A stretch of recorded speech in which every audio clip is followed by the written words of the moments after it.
Hello everybody, we are live. All right. Hey guys, it is Sam with The Blind Life, back again doing another live stream. It's been quite a while since we've done one, so we figured we should. Rachel is here as well. She is not mic'd up, but you guys might be able to hear her in the back there. She's going to be manning the chat. Thank you guys, everyone that's in here. I'm going to go ahead and real quickly jump over to the live stream so I can keep an eye on it. Can you guys hear me talk? Yeah, let us know if you can hear Rachel in the background there.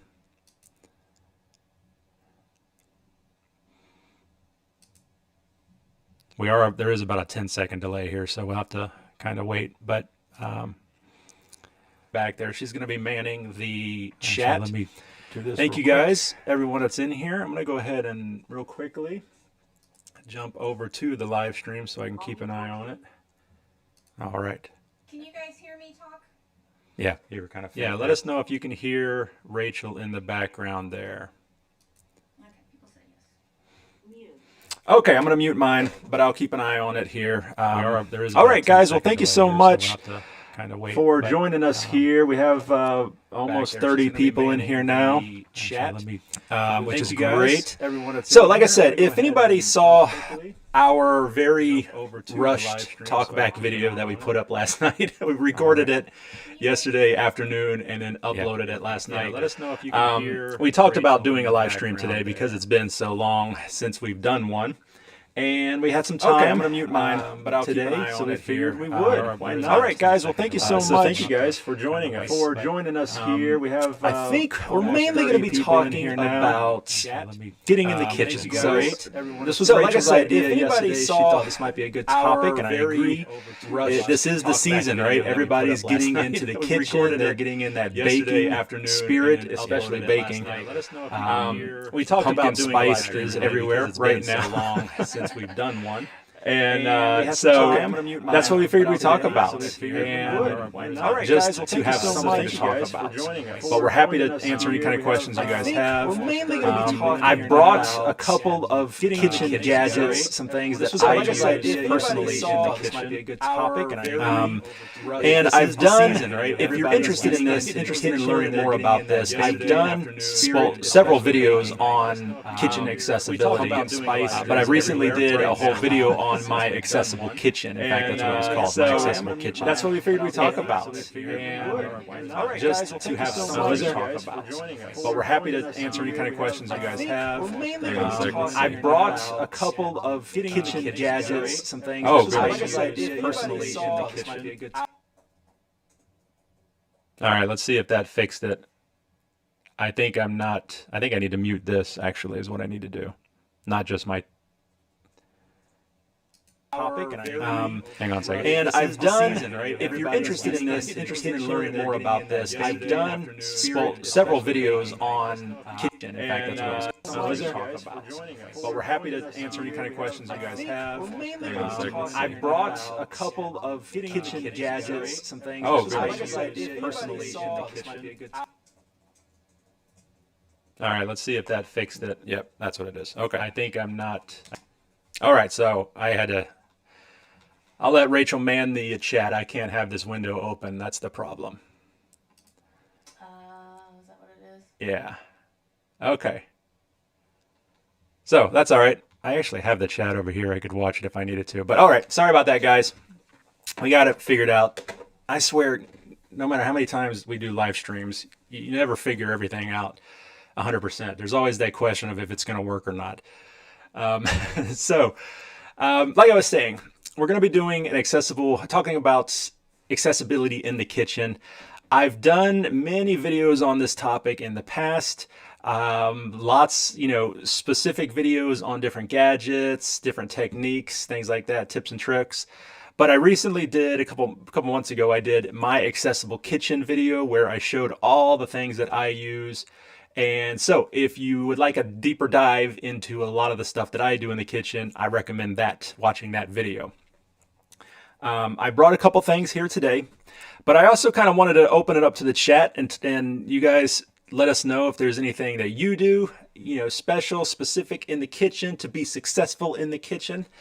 I first wanted to, as inspiration, if you saw the thumbnail to the live stream, I had a picture of Christine. Oh, is it Christine Ha or Christina Ha? I should have double checked that. I think it's Christine Ha. Ha is her last name, H-A. She is a blind chef, and she actually won Master Chef one season, won the entire show. It was fantastic. The final episode there where she won was kind of funny because the other guy that was in the running to win, he was super tall and she's super short. So it was it was funny to see them standing next to each other competing. But yeah, she won the entire show. And so that's kind of why I put in the thumbnail, if she can do it, you can do it too. It's just a matter of learning the techniques and having the confidence to get in there and be okay with failing. You're going to fail. Not everything's going to work out for you sometimes. But just like anything, with practice and experience, you get better at it. Yeah. And I mean, it's good to have the independence of cooking. It's also way cheaper to cook for yourself than to either get delivery or buy food out or even buying convenience foods that you just microwave or whatever. Plus, it can be healthier. Oh, yeah. Much healthier than just microwaving some food every night. I know a lot of blind people that do that. And, I mean, even just fixing a salad, which is a very tactile thing. You don't even need to really see to be able to do that, is much better than just throwing a Hot Pocket in the microwave. Even though I do love Hot Pockets. Except the dessert ones. Oh, stay away from those. I tried one of those the other day. It was not good. Was it actually Hot Pocket brand? Yes, yeah. Apple cinnamon Hot Pocket. It was like the Hot Pocket breading with apple cinnamon stuff inside. It was disgusting. It was not good. But there you go. Lesson learned. So take some inspiration from Christine. She has a great YouTube channel here, and I actually, funny story, I maybe kind of stole the name Blind Life from her in a roundabout way. I didn't mean to, but I did a search when I was thinking of changing the channel's name to that. I did a search, and her channel popped up, and she had it in the channel art at the top of her channel. It said something like The Blind Life. And so I reached out to her. I said, do you mind if I use this for my name? And I never heard back. So I was like, all right, I'm just going to go ahead and do it. I don't think it was trademarked or anything like that. So, you probably shouldn't advertise that stuff. Yeah. Sam in the chat, and I'm sorry, I'm probably going to butcher this name, but Marion Horniak said it's the blind kitchen lady from TikTok. Oh, well, perfect. This is awesome. Blind kitchen lady from TikTok. Well, that leads right into my other little housekeeping is you guys got to go check us out on TikTok. And the Blind Kitchen Lady, she's a perfect example that there's a great community of blind and visually impaired over on TikTok. She just did a TikTok the other day talking about traveling to New York and somewhere else. And she almost worked her dog to death. Not literally, but she said it was a lot of walking for her poor guide dog. That was a great TikTok. So, hey Sam, unrelated, and I think it's probably too late to change anything for this live stream, but multiple people have said that this mic does not sound like you normally. There's something weird about it. You sound odd. Okay. Like everyone can hear you okay, but they said it doesn't sound like your normal. Yeah. Your normal you. The quality is kind of weird. Yeah, this isn't my normal microphone. For my videos, I'm usually using my shotgun microphone, and I guess I should have done that. So, all right, sorry guys. Well, we'll be better next time. It is me, I promise.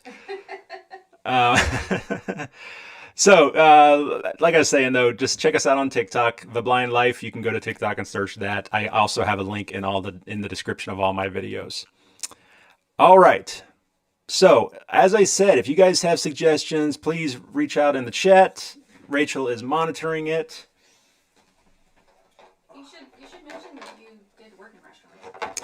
Yeah, a little bit of history about me and my kitchen experience. So, when I in high school, I got my first job, and it was at a Subway making sandwiches. I was a sandwich artist. And I've talked about that in videos before, how I got fired from that, or let go, I guess I should say, and how I really think it was because I couldn't work the register. But that, as most people in their 20s, kind of led me into more working in restaurants. And I loved working in restaurants. I had so much fun doing that. But I spent most of for like 12 or 15 years, I worked in kitchens in the back of the house. And I was a prep chef. I had some managing situations, I guess, where I was in charge of teams and things like that. But mostly prep, get in there in the morning and make all the food for the day and all of that. A little bit of line work, but not too much. But there, I learned a lot of great kitchen skills, how to move around a kitchen with vision impairment. Probably the most important thing I learned, and one of the most important things I recommend for people, is learning good knife skills. Tremendously helpful. That's probably one of the areas of the kitchen that most people are nervous about, is cutting using a knife. But if you learn the proper way to use a knife, the safe way to use a knife, there's no problem. There's no issue of, or very little danger of cutting yourself. So that would be my first thing. And I'm sure the blind kitchen lady can back me up on that one. But there's lots of little gadgets for cutting if you are concerned about that. One thing that I use is this cutting board. This is, hold on this side. This is a high contrast cutting board. So it's black on one side and white on the other. That is so if you are cutting up a white onion, for example, you were going to do that on the black side. If you're cutting up a red tomato or a lemon or a lime, you're going to do that on the white side. So it provides the most contrast, and it's easier to keep track of your stuff that way. One little trick I learned also while working in the kitchen, and also super important for safety, is put something underneath your cutting board. If you have a cutting board like this one that doesn't have any kind of rubber feet on it or anything like that, put something under there so it doesn't just flop around and spin on you and move as you're trying to cut. The easiest thing is either a kitchen towel, a damp kitchen towel, or even a paper towel that's somewhat damp paper towel. It just keeps it nice and secure, and so it doesn't move around or walk on you as you're cutting. Hey Sam, Joshua Sickles was asking if you have used a talking microwave yet. Yes, talking microwave. We have one at work. Somebody donated, and it's pretty cool. It's you can find it, that exact one. I think you can find it on like Maxi Aids and stuff like that. And it works great. It's a normal microwave, does everything normal microwave does, but it just talks to you. You push a button and it says it out loud. So it works really well. I've also done a video about the Amazon Smart Oven, which is a microwave, convection oven, I think an air fryer, a food warmer, all these different things built into one, and it connects to your Amazon Echo. So you can give commands to the A lady, and she will do things like preheat the oven or microwave. You can say reheat my coffee, and she'll do that for you. So set it to a specific temperature. Yeah. Preheat to 375, and it will do that. So it's pretty cool. Speaking of cutting, going back to cutting things, Sarah too said, have you tried the Clever Cutter? Which I'm not 100% sure what the Clever Cutter is. I'm wondering if it's one of those, if it's similar like a Pampered Chef chopper, or I don't know what it is for sure. Do you? No, I've never heard of a Clever Cutter. I'll Google it really quick. Yeah, or if you know, in the comments or the chat, you can let us know. There's lots of different cutting things. Like there's things called a Mandolin, which has a little slide on there, has a blade, and you put your veggie or your fruit on there and you slide it back and forth, and it cuts slices, and you can set the depth of the slice cut. There's these things that it reminds me a lot of a hair pick, but you stick it in your food, and then you can do your knife along the tines of the pick and cut down, and then go to the next tine and cut down, and that works really well. Keeps your hands out of it. The Clever Cutter looks like it's basically a knife that's been moved into a scissor formation. Oh. So there's kind of like a flat part to the scissor, and then the knife is on top, but you do it like a scissor. I wonder how well it works, because that seems like it would be difficult on like softer stuff. No, well, on harder stuff, really. I don't know.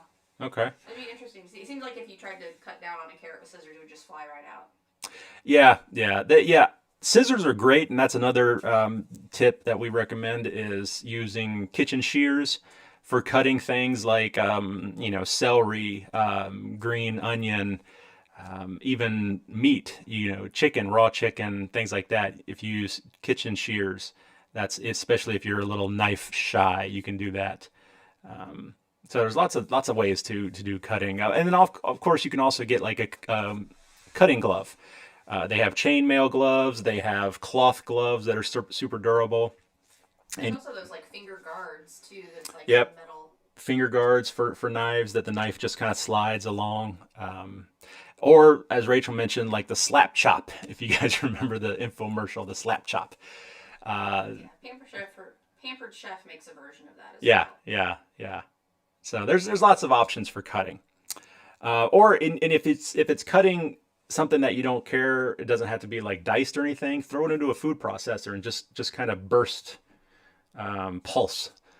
If you're chopping up onion and you just need to chop up a bunch of onion for a stew or something like that, put it in a food processor.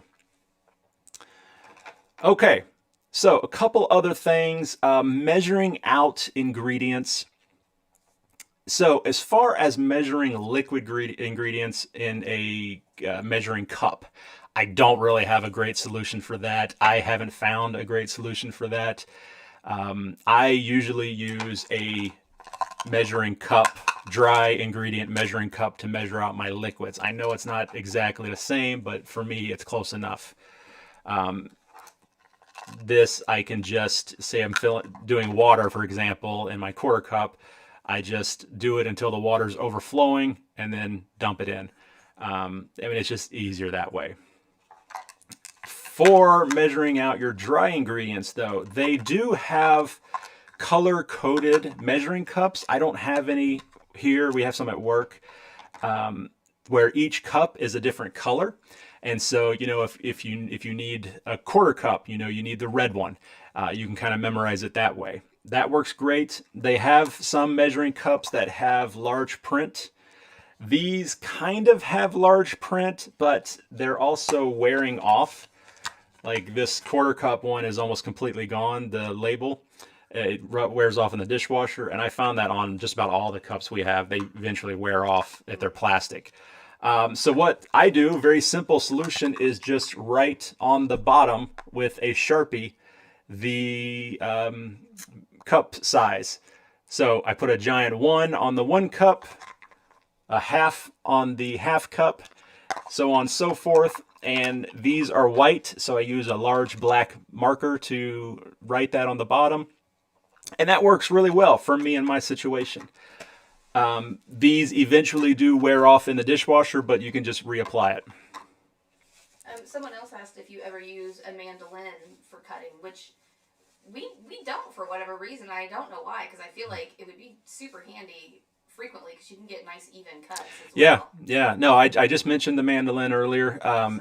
No, it's all right. And we don't have one here at the house. We have one at work that we use for demonstrations. And I don't know why we don't have one. Maybe storage. That's the only problem with some of these things is their storage. Their mandolins are kind of large.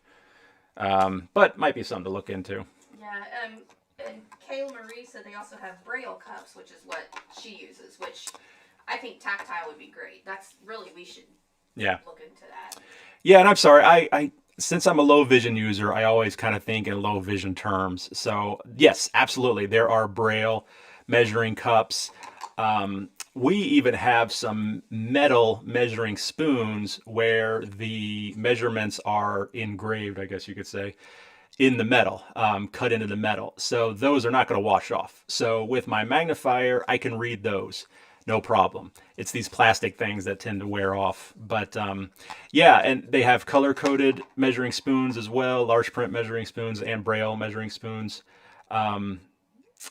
So there are options for that. If anybody has a solution for wet ingredients and using how to use a measuring cup, that would be great. Let me know. I know they have those, I don't know what it's called, but it's a little thing that has a sensor in it for when you're like just pouring a glass of water. Liquid level indicator. Yeah. I wonder if they make those that are for specific volumes of liquids. Well, it would depend. They wouldn't be able to tell how large the cup is that you're using. No, it would have to be like you'd have one whole unit. Yeah, like you'd have a cup and it has it, or it was a specific thing that was always attached to it, and it could tell how deep it was. Like it would tell you if it was, when you got to one cup or whatever. If that doesn't exist, it should.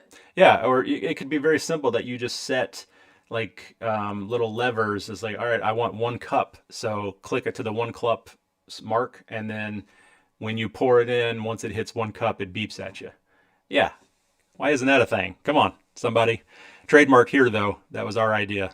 It probably exists. I hope it exists. You would think it would. Okay.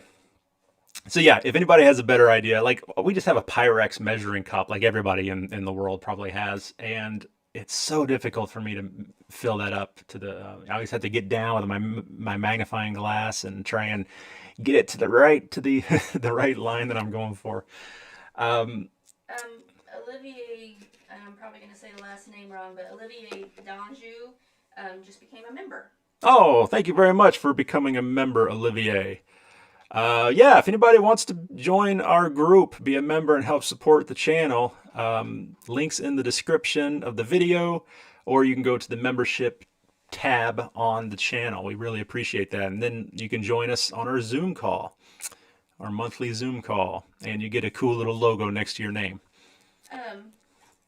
And the logo changes, actually. I don't know if anybody knows that. As the more, like 6 months out, the logo will change, and then a year out, the logo will change. Yeah, I have red eyes now. Because I've been a member for a while. Michael said, where is the best place to find some of these low vision kitchen gadgets for sale? Great question, Michael. Thank you so much for asking that. So the best place is I have links for all of this stuff in my Amazon shop. So amazon.com/shop/theblindlife, link in the description. I have categories, and one of those categories is kitchen something. It's like cool kitchen gadgets or something like that. And I've got links, Amazon links to all of this stuff. So that's a great place to go and quickly find stuff that you maybe don't even think to look for. But a lot of this stuff is available on Amazon. A lot of this stuff is available through mail websites and mail order catalog things like MaxiAids, LS&S, Independent Living Aids, ILA. So those kind of types of places. But Amazon is a great place.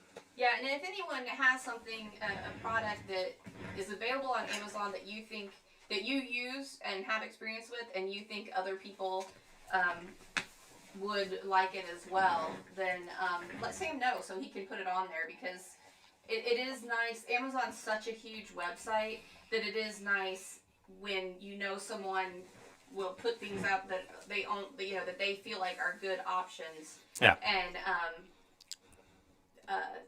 have it all in one area instead of having to like search all of Amazon for stuff. Yeah. Well, and then if you don't know what you're looking for, so that's why, yeah, you might find some stuff on there that you're like, oh, I didn't even think about that, and that would be great. So one thing, so that's measuring. Let's get into some tips for actually cooking, working on the stove, working in the oven. I didn't bring one up. I should have. We have them downstairs. We have our oven gloves. So everybody always thinks of an oven mitt. That's kind of old school. You get an oven mitt for putting things in the oven. Well, they actually make gloves where the fingers are separated, and they're usually used for like barbecuing, stuff like that, out on the grill. And they also have oven gloves that are really high. They go all the way up, depending on how long your arms are. You could find some that go all the way up past your elbow, which is great because if you've ever put something in the oven, you tend to touch the top of the oven right on that tender under forearm part and get that nice little burn line. Working in the restaurants, I had burn lines on my arms all the time. But the reason why you kind of want to go for an oven glove over an oven mitt is because the tactile sensation, or your fingers are free, so you can feel what you're actually grabbing. Imagine you reach in for like a casserole or a Dutch oven, something that has handles on each side. You're going to be able to wrap your hand around those handles and get your fingers involved, and you're going to have a much better tactile sensory experience, I guess. I don't know if I'm explaining it right, but yeah, much more than you would with an oven mitt. Oven mitts are great, but the gloves are better. And so those are also in the Amazon shop as well. Some more comments on here. Sorry. Sirat2 said, do you know about the talking measuring pitcher? I am not aware of it. Ooh, no. Talking measuring pitcher. Google it. Yeah, we'll have to Google it. I asked if they knew the name of it. And then Marion, and I'm sorry if I'm saying your name incorrectly, Marion. It's the line kitchen lady. Oh, yeah. She says she uses the OXO squeeze and pour silicone measuring cups for liquid, and she added blue dots on the sides. Yeah. We should have planned this better and had Line Kitchen Lady be a guest. Yeah, we should have. Have her on here helping us with this. She knows more about this than we do, so. And Kim Lackey said, don't buy I think it's Rapica gloves. She said they get hot. They're also too big for small hands. I do have that problem with the gloves we have. They're a bit, like the fingers stick out quite a bit past my fingers. Yeah. And they do. If you're holding on to something hot for too long, the heat does come through. I've noticed that too. So you just have to kind of be quick. But all right, well, good. Thanks, Kim. Thanks for the heads up on that. Yeah. Jason Wallenstein says he has silicone protective edges on the racks of his oven. So if he touches them by mistake, they're not nearly as hot. Which that's nice, but it does seem like it would be more difficult to slide things in and out of the oven. Yeah. Is it, Jason, is it more difficult to slide things in and out of the oven with the silicone edges on there, I wonder? Because that sounds like a great idea. I currently have a mark on my arm from doing that, from touching the rack in the oven. And I guess the silicone edges, they just stay on there all the time. That would be my guess. Yeah, interesting. Yeah, there's lots of little tricks. That's like when you baby-proof your house and you put stuff along the edges of everything. So going up to the top of the stove, I'm not an occupational therapist, so I can't teach people the proper way to cook and and work on a stove. There's just a couple things that I've thought of over the years. Sometimes if I'm able to, if I'm like browning some ground beef or something like that, I like to do it in a stock pot, a heavy bottom stock pot, rather than a skillet, because I throw food out of the sides of skillets all the time, moving it around with a spatula or the wooden spoon. I get a little aggressive, I don't know, and stuff goes flying out the sides, especially ground beef. So being in a stock pot, there's no issues there because the stock pot has a nice high side. You definitely want a heavy bottom stock pot though. Some of those are like aluminum and they're very thin for boiling water and for cooking pasta and stuff like that. And that wouldn't be great, but a heavy bottom one for cooking stews and things like that. It works great for cooking stuff like that, or sauteing onions, onions, carrots, celery for a stew. Grab the stock pot instead of the skillet. Randy Rusnack says that he said, "Did you guys know about the Opti grill? It beeps when things are rare, medium, or well done." He said they also have talking meat probes if you don't want a grill that beeps. Oh yeah. Well, we're going to be talking about stuff like that here in a second. But the one he's talking about is one that would stay in the meat. I think. Yeah. Well, I'm going to talk about that as well. those different options. Something else, sometimes people are just hesitant to use the stove in general. I see this all the time, especially with the elderly consumers that come in to work with me in my job.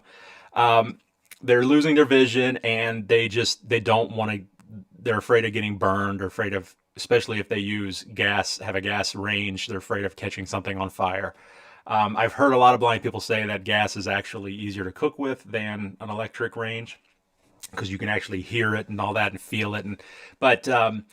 So one option is to get a standalone hot plate. The ones that we use at work and we promote are the new Wave Cooktops.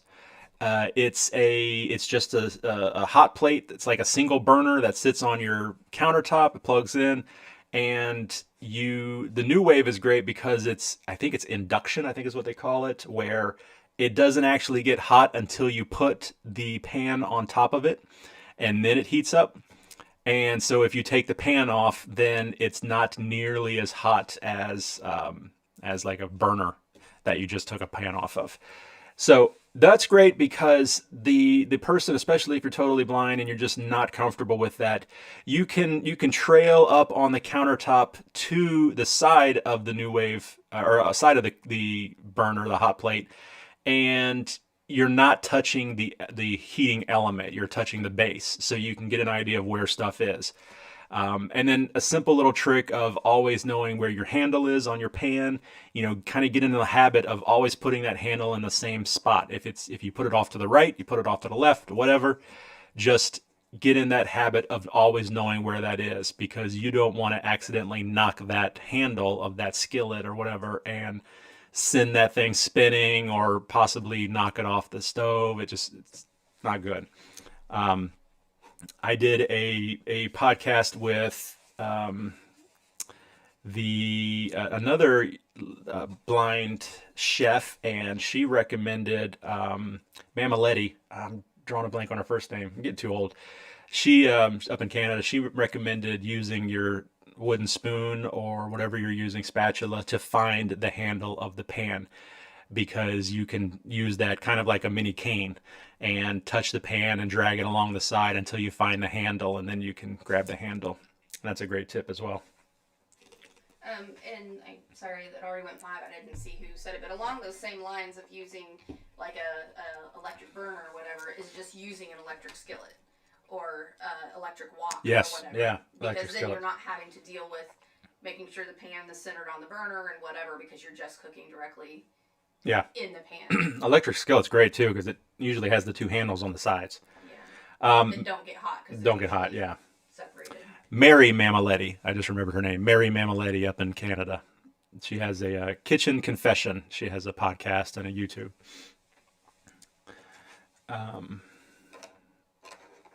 If anybody else has any recommendations for cooking on the stove top, or tips or tricks that they do, rubber spatulas are great. Bump dots on the controls. Yeah, absolutely. Bump dots, it goes without saying that bump dots work great on lots of different areas of the kitchen. Microwave controls. I've got them on my stove. It's a digital display, so I've got it on the stove. Even if you have a burner or dial, you can set a bump dot at the 375 mark. And then, if you just turn until it's pointing at that bump dot, you're at 375 or close enough anyways. Yeah. Sirat says that they like the George Foreman Evolve grill that has a baking dish, which I haven't even seen that. No, but that's a great point. We have a George Foreman at work, and I use it all the time. George Foreman's great for cooking all types of things. Jason said, can I submit the link for those oven silicone protector covers? I wonder, will it let him put a link in the... It probably won't let him put it in the... I don't know. You could try throwing that link in there, Jason. That's fine. Jason's going to put the link for the silicone oven rack covers. And if it works, I will add it to the Amazon shop. Okay, so as far as knowing when your food is done, this is one of my favorite things in the world, practically. and I have 2 children and a wife and a dog. This is my talking thermometer. It's such a simple tool, and it helps out tremendously. I use this anytime I'm cooking any type of meat, especially chicken. I would not cook chicken without this talking thermometer. This is a simple probe thermometer. You stick it in, you push the button, it tells you what the temperature is. Let's see what the temperature is in the studio right now. It feels warm to me. Oh, we've got like 7 lights on, so. 80.4 Fahrenheit degrees. 80.4 Fahrenheit degrees in here. Is it really? That's what she says. I wonder I feel hot. So these guys, like $12, $15, they're not expensive. They do Celsius and Fahrenheit. It's a very simple gadget. It's magnetic. You can get these in my shop. I have a couple in the Amazon shop, but there's really like dozens on Amazon, different types and stuff. They also have the leave-in probes, so you can put a probe in and stick it in the oven, like cooking a turkey. They tend to be a little bit more complicated. They also have some that use an app. Will send via Bluetooth, I guess, to your phone, and you can keep track of it through an app. I haven't tried any of those. Yeah, how helpful they would be, I guess, would depend on how blind friendly the app is. Yeah, how accessible the app is. Yeah. Okay, I'm sorry. Go ahead. No, that's all. That's just talking thermometer. Get one. Yeah, talking scale too. We use in the kitchen quite a bit. Talking scale. So this is the second thing that I love the most in the kitchen, not in the world, but just a simple talking kitchen scale. I use this a lot also for shipping out packages, since you can print your own postage at home using this talking scale to find out how heavy your package is. I use that all the time also. But this is a very simple gadget. I think like $20, maybe even less, not too expensive. Hello. I'll do a demo here. We'll see how heavy my drink is. That's ready. 14.5 ounces. 14.5 ounces. Goodbye. And you can do grams. It has a tare function. I mean, it's pretty basic, but it does everything we need it to do.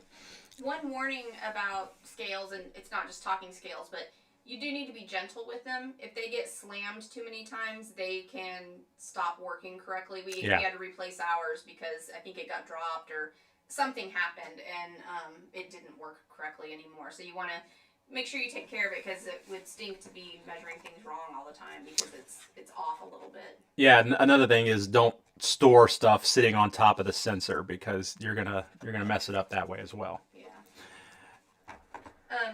So someone said, who was that? Melissa T asked, do you have any tips for coffee makers? Yes, I've actually got a video about how it's an old video, but I've got videos about my coffee makers. I used to use the drip style coffee makers, like the Mr. Coffee, all of those. And measuring out the coffee grounds is easy. You just use a measuring cup. You find out how many cups you're going to make, and you multiply whatever and get the amount for the measuring cup. That's easy. That's no problem.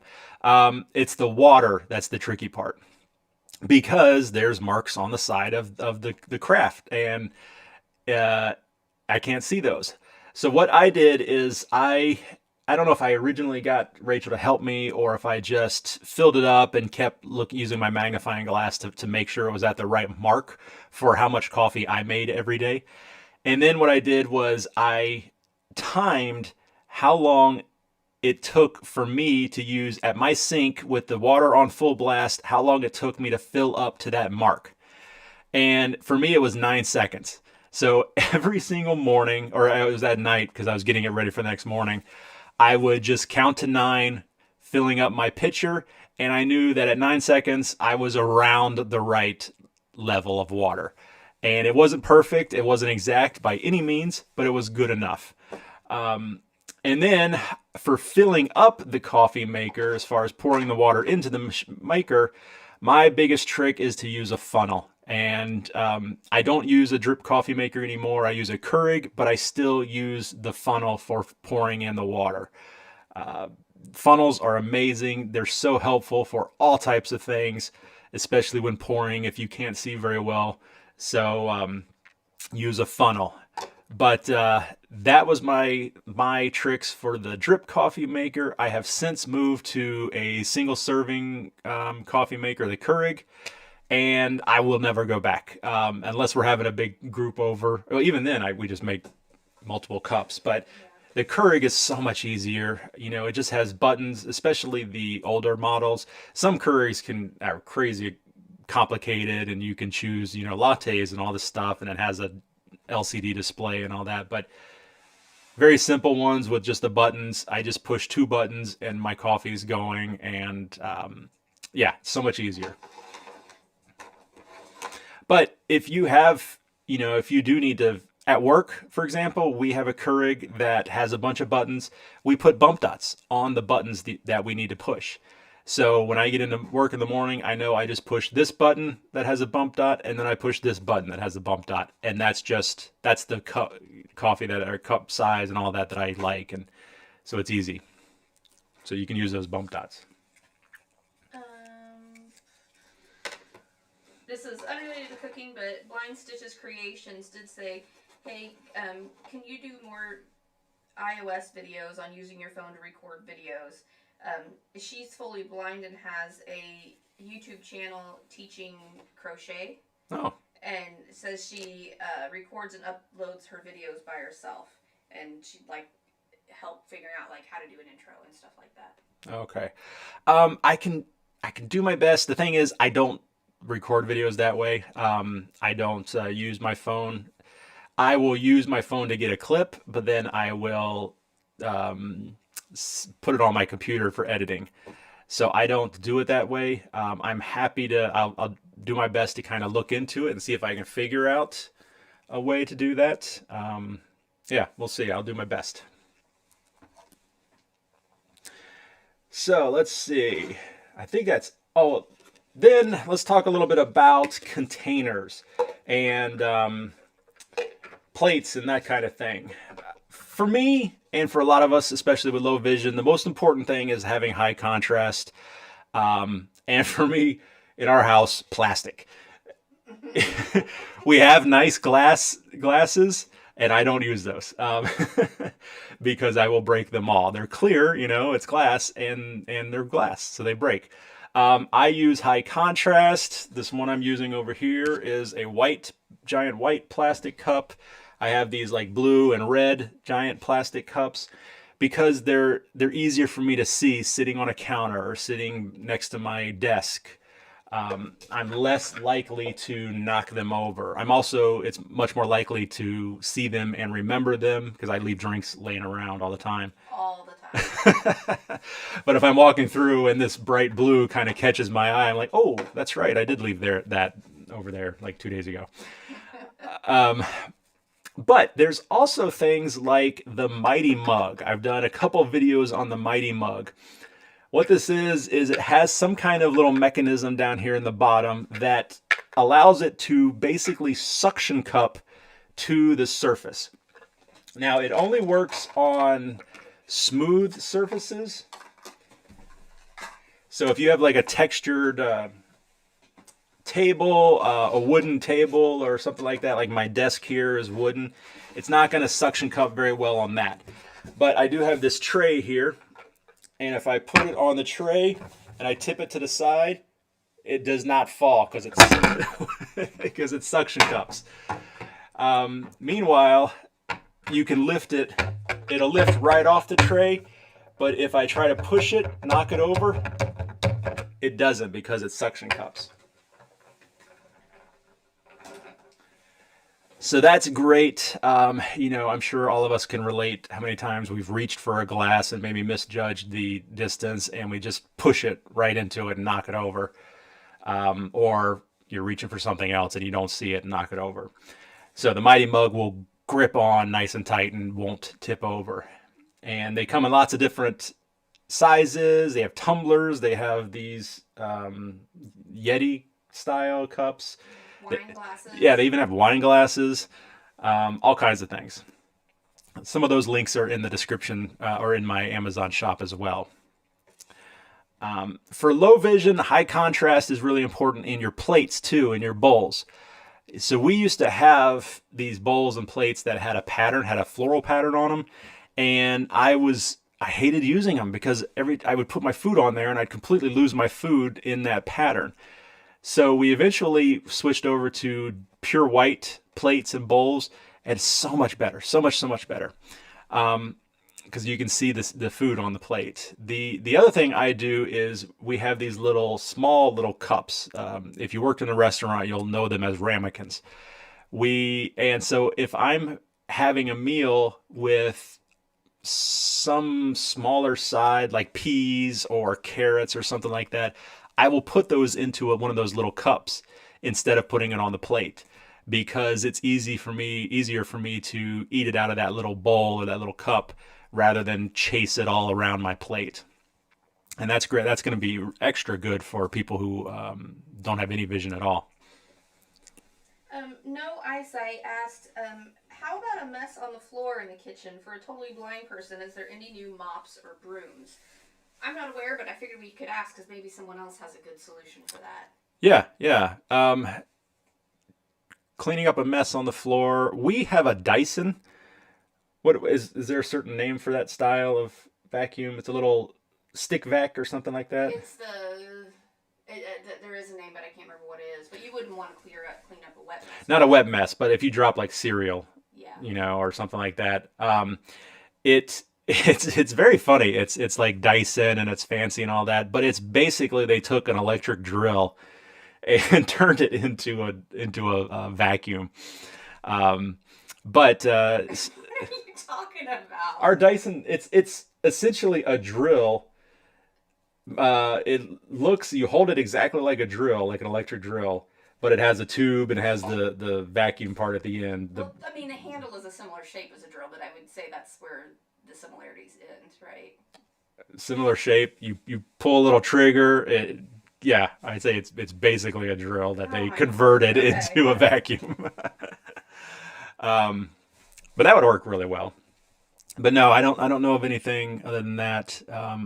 Anything new on the market for that kind of thing. I do wonder about they do make, there's robot vacuums and they also have like robot mops.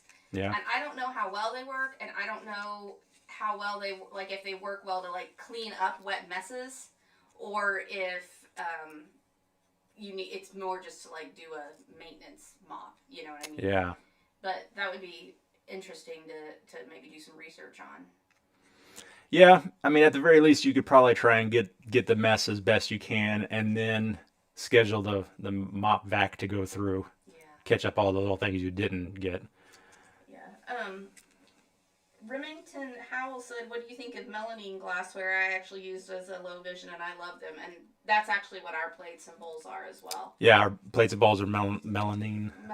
Is it melamine? Melamine, yeah. But we don't have any cups or glassware. That's probably something we could look into. Yeah. Remington. But the plates and stuff, I like them because I like them because I feel like they look a little nicer than just straight plastic, especially if we're having company over or having a nice meal or whatever. But they are very durable. They've been dropped and clanked and a bunch of times, and I don't know how many we've broken, but not many at all. Yeah, I think we've only broken one over the years, and I think that was more in the microwave. Like I microwaved it way longer than I probably should have, and it couldn't handle it. You broke down the actual structure. The molecules separated. We're not going to mention that his name is Remington Howell. Is he the third? Isn't that from Gilligan's Island? That's Powell, isn't it? No, it was Howell, I think, wasn't it? Anyway. I don't know. I haven't paid attention to Gilligan's Island at the time. That's awesome, though. YouTubers have the best names. Some of these YouTube names are fantastic. Let's see. So that was basically all I kind of thought about talking about. Of course, we have an Amazon Echo in the kitchen. They're fantastic in kitchen situations, Echoes or the Google Homes. Setting alarms, setting timers, asking conversion questions. Making our grocery list. I've done a video about that, how we use it with the Our Groceries app, and it works great for that. It's Thurston Howell. Thurston Howell. You're right. As the rain starts. You guys probably can't hear the rain, but it's raining hard. Yeah. Thurston Howell. You're right. I'm sorry. That's Thurston's brother, Remington. He didn't get stuck on the island. He was looking for him the whole time.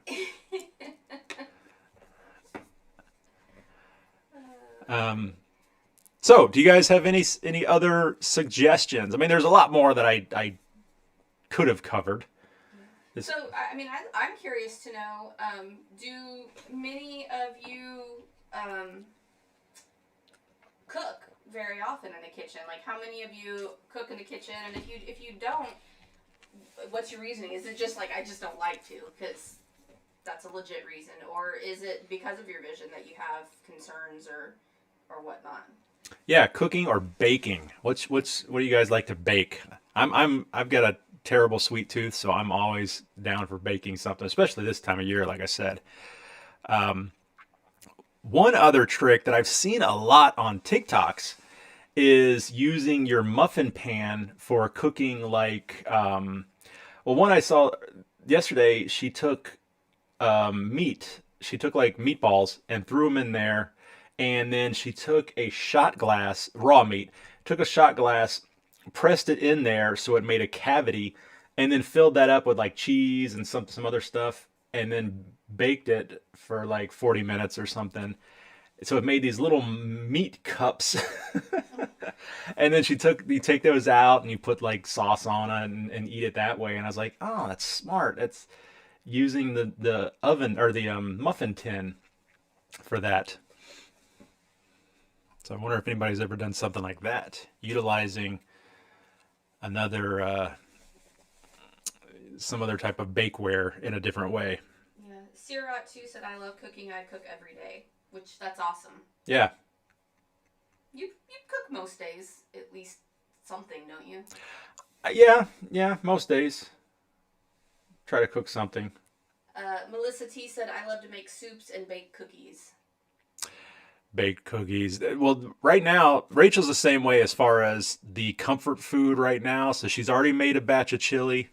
When the weather starts to get cooler, she starts to make that kind of stuff. Yeah.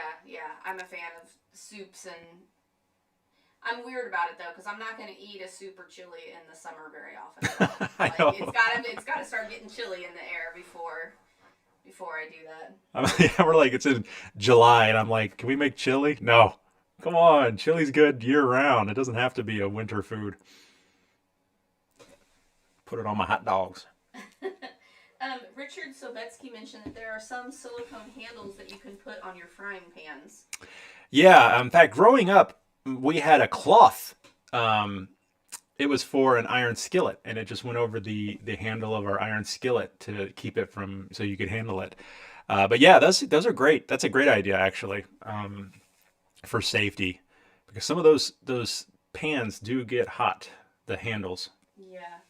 Robert also said he believes that Kohler makes a faucet that you can communicate with your voice to measure water as well. Ooh. That we might have to look into that. Yeah, I might need to make a note about that. Kohler. Yeah. It came Kohler, but I'm assuming he's using talk to text. But I believe it would be Kohler, which is Kohler.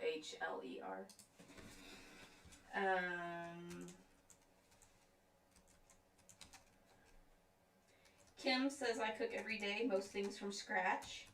Jason Wallingstein says, I cook every day as well.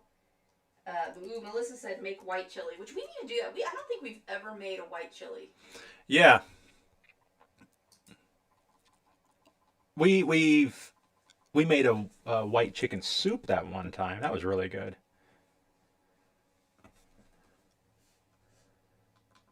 What about? Made a what? We made like a white chicken soup that one time. You made. I don't even remember. It was really good. What about baking? Well, cookies. Anybody making bread? Bread's actually, people get all intimidated about bread, but it's actually not too difficult. Yeah, Sam is definitely the baker in our house. I don't like to bake at all, and I just, for whatever reason, I find it frustrating. I don't know. It just seems like it daunting to me.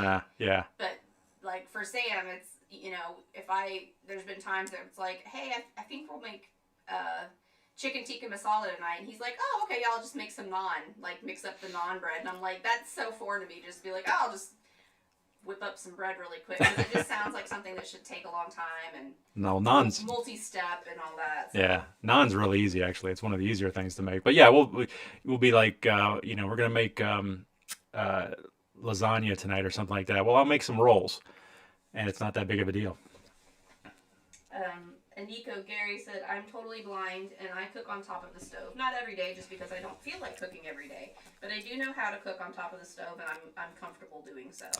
That's the thing, and that's the perfect example of once you learn how to do it the right way and the safe way, it's not really it shouldn't be an issue. But you really want to go if someone is new to vision loss, and you want to go to someone that can properly train you on that type of thing. I don't think you're going to learn too much just by watching a YouTube video on something like that. Yeah. Occupational therapist or something. L Hamill 64 said, I don't cook much, but mostly out of laziness. I hear you. Yeah. Kim says she doesn't eat bread on her current diet, but she does have a bread machine, which I would kind of like a bread machine. I don't know. I fear would it be one of those things that we buy and it takes up a bunch of space and then we don't use it very much? They are big. Yeah, that's a possibility. Rachel, was it Christmas? It's either Christmas or my birthday, got me a Pullman loaf pan, which is a long loaf pan, longer than normal, and it makes like a loaf of white bread that length. It has a lid on it. Has a lid. Yeah, that's the other thing. It has a lid on it so that the bread comes out square for like sandwiches and stuff, and that's really cool. I need to make another loaf of that bread. Yeah, I haven't used it. I made it just like everybody when the pandemic hit. I baked a lot of bread. I tried to get into. I played around with sourdough, and how many batches of starter did I go through? Several, never really got a successful loaf. One was kind of okay, but yeah, for the most part, I never really did get a successful loaf. What was up with that? It's like at the beginning of the pandemic, everybody tried sourdough. I saw a lot of people trying that. I think it just, some people did, and then you talk about it, and someone else like, I've always wanted to try that, and then they do, and yeah, not to mention, it was, at the very beginning, there were some shortages in the grocery store of various things, so people kind of got in the mode of, I need to figure out how to do this for myself in case it's not available or whatever. Yeah. Something I don't know that you mentioned at all that Sarat, too, just mentioned is air fryer. Oh, yeah. The air fryer, he said air fryer is excellent, and I agree, especially, like, in the summer when you don't want to, like, turn on your oven and heat up your house. The air fryer is smaller, and also if you're only cooking for one or two people, because most air fryers you can't fit a ton in there. But what did we make recently? Oh, those bacon wrapped jalapeno. Oh yeah. Cream cheese filled jalapenos. Those were delicious. Yeah. It's also great for speed. It's faster than in the oven, heating up the oven, preheating the oven, and throwing, like French fries. If you just want to make some fries, frozen French fries or a grilled cheese in the air fryer is really good, actually. And we don't fry hardly ever. Like maybe once a year we'll make fried green tomatoes, and that's like it. But I think it's a healthier alternative to frying for sure. Yeah. And less dangerous. You're not going to get hit by flying grease spatter. Yeah. And I should also mention the Instant Pot. We have an Instant Pot And the controls on the Instant Pot, they're not the most accessible. You could throw on some bump dots to help with that. But we do full chickens, and we've even done a turkey in the Instant Pot. And I have this it's a dry rub, but rub it on the chicken and let it sit in the fridge in a bag overnight. It's got like paprika, garlic pepper, or garlic salt, onion powder. It's a very basic spicy rub, but that then in the Instant Pot, it's not the prettiest chicken or turkey when it comes out because it doesn't quite look like, it's not golden like you would in the oven. But oh my gosh, fall off the bone, so good. And that dry rub seeps into it overnight. So good that your mouth watering. I know. I know what we're having for dinner tonight. Although that's the only problem is you have to do it the day before. You have to prep it up. It's really good. I recommend it. Marion said that her cookies won first place at the county fair one year. Ooh, what kind of cookies did she say? No. You need to share the recipe.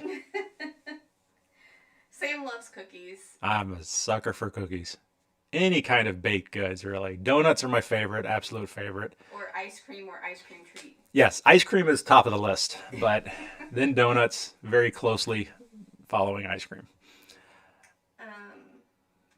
But cookies are easy. Mug cake is an easy one too. They're never that good though. It's it's late at night and you just want something. That sweet tooth is gnawing at you, as Rachel's dad used to say. My sweet tooth is gnawing. It's quick and easy. When you're to the point where it's like, what do I have that's sugar based in here that I can consume in some way? For me, it's peanut butter and honey. Yeah. And then I don't have to make a mess. Mug cake, or I will do. We have a no-bake cookie dough recipe that doesn't use like egg or anything. It's just basically throwing it together, mix it up, and eat it. That's really good too. We've gotten so far off of. Hey, it's kitchen. It's still kitchen. It is. Related. So does anyone else have any other kitchen tips or questions or I don't know what else? Yeah. One thing I'll do, one little trick that I do also is I will use my iPad. Like if I'm trying to follow a recipe, I will bring it up on the iPad, or I will I'll put the ingredients into like the Notes app on the iPad. And of course this would work with any kind of tablet. Just iPad is what I have. It has the big 12-inch screen. But and I have an iPad holder, a tablet holder that I can have in the kitchen. And that way I can zoom in on the ingredients and follow along. It's the equivalent of having the little recipe card that your grandma, would have and just sit there and follow the recipe. But it's the modern technological age of that. But being able to zoom in really large. Sometimes I'll even take a picture I'll look up the recipe on my computer, and I will take the iPad and take a picture of the recipe, and then I can just zoom into the picture and follow along with that. But it's right there. If it is in the Notes app, though, I can use VoiceOver and just swipe and then get the ingredient, swipe to the next one, get the next ingredient, just follow along that way. Works really well for that.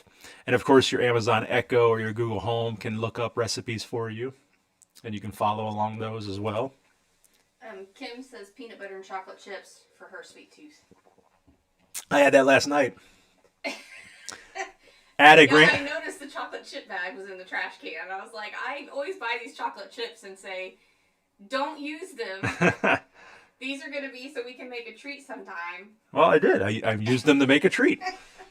But Kim, put that peanut butter on a graham cracker and then sprinkle your chocolate chips on top.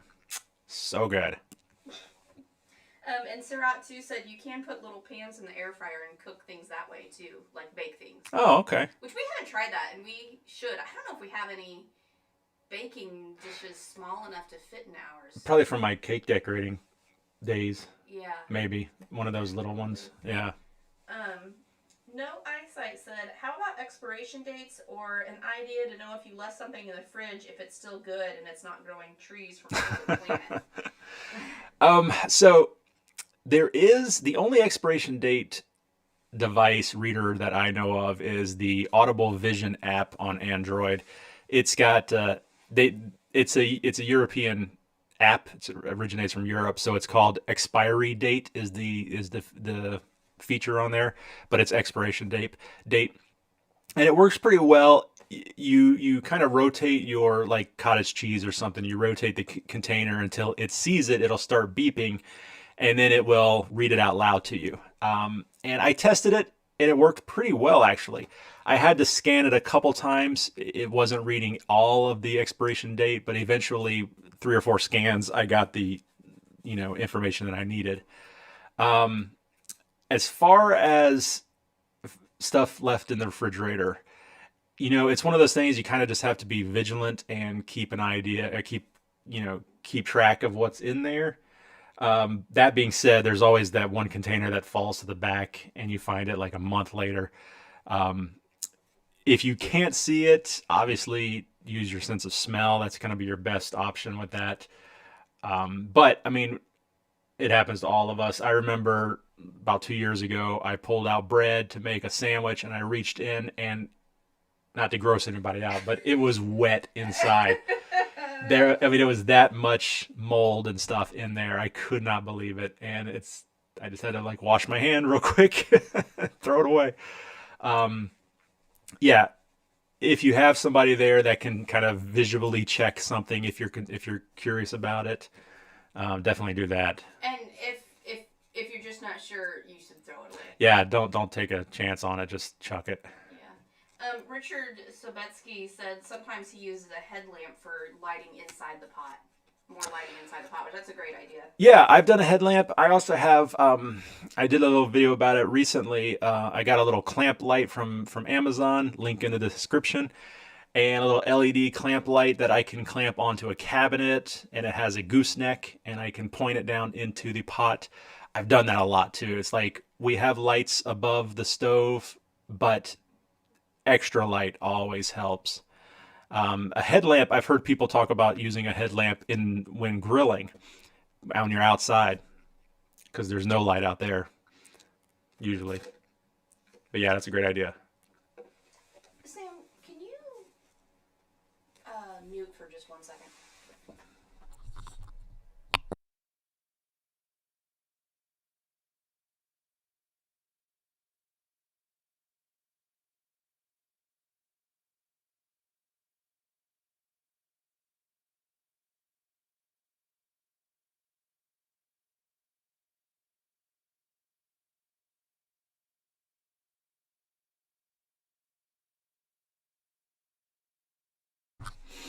All right. So, you guys let us know, like I said, if anybody has any other suggestions or kitchen hacks, blind kitchen hacks. I have to go. Oh, okay. I gotta go pick up Skylar. Okay. Well, I think Rachel's got to run, and I think we'll probably wrap it up there, guys. As I said, we just kind of wanted to jump on here because we haven't done one in a while. And we really appreciate everybody joining us here. We had tons of great information. Yeah. Lots of great discussion on this. Once again, I have videos on a lot of these different topics. I have videos on specific kitchen techniques and then different products. So check that out. You can search on my YouTube channel for keywords like kitchen or cooking, things like that. And then once again, the Amazon shop link in the description, amazon.com/shop/theblindlife. All of the things I've talked about are going to be there. I appreciate it, guys. We're going to wrap it up. Stay tuned for the next live stream sometime in the future. I'll try to give more advanced notice than just a couple hours, but This is cool. I appreciate it. All right, guys. As always, if you have any questions, let me know in the comments down below. I'll give you my little outro spiel. If you liked the video, be sure to hit the like button. And if you aren't already subscribed, please consider subscribing to The Blind Life. A lot of people watch my videos are not subscribed to the channel. I put out new videos every single Saturday and sometimes in between. All about blindness, low vision, advocacy, assistive technology, and basically how to live your best blind life. So, thanks guys. Sam with The Blind Life. I will see you next time.